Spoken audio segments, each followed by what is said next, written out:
It was 1 year ago this week that we spoke on the telephone, Mr. President. Russian planes were in the air and tanks were rolling across your border. You told me that you could hear the explosions in the background. A lot has happened. We're coming up on the 1 year anniversary. I remember the first time I talked to you, and I remember saying, hopefully this will wrap up soon. And I remember both of you saying, this is going to go for a long time. So are you, Yes. How are you holding up, first of all? Right now, John and I are in Chernivtsi, which we left our home in Kyiv due to electric outages and power outages. So we are, well, I guess you can just like simply say it's a Western Ukraine. So we've been here since October. For us, it was not so much like we kind of, I know it's a sad thing to say, but you kind of get used to explosions.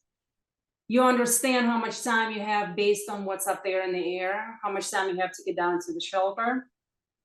And you get used to the noise. You're not in the shock anymore, put it this way, not so much that you were used to it. We're still functioning, we're still functioning. You know, we still go out on occasion and have some dinner at one of the local cafes and take the dog for a walk. You know, it's the weather is milder here than it is in Kyiv. It doesn't snow as much and it's not as cold. President Biden announcing the U.S. will deliver a new $400 million aid package, including 31 advanced M1 Abrams tanks, the equivalent of a Ukrainian battalion, to help fend off Russia's military aggression. Things have been ratcheted up greatly with the U.S. bringing in Abrams tanks, $2.5 to $3 billion worth of advisors, materiel, things that you really need. I'm sure that makes you feel good, but is it kind of aggravating to realize, hey, man, we needed this 7-8 months ago. Thanks. We appreciate it, but we've been telling you all along. So what's your reaction to that? The problem with it is now is that the Russians are probably going to go on offensive before we have all that material to stop them. I mean, they have plans to try and stop them, but let's not look the gifted horse in the mouth. just a little comment.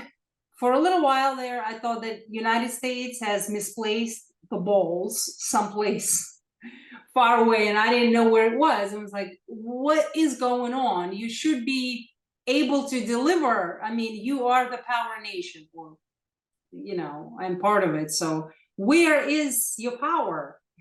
Meaning not that you think you have power, but the rest of the world needs to think that you have power. I can't focus on the war all the time anymore, and I have to like filter what I do. We'll be okay. I think we're coming up on Lent, and which starts on February 27th. So that's always a very deep time for Orthodox Christians because we fast from a lot of things. So keeping your mind occupied is also one of those, you know, to make through it. But you know what they do say, you know, like when you started the interview, you said Russians wanted to capture Kyiv in 3 days, capture Ukraine in 3 days. I don't know what they had in plan, but you know, in my mind, I was thinking, yes, maybe they did, but slow and steady. Yeah. What do they say about slow and steady?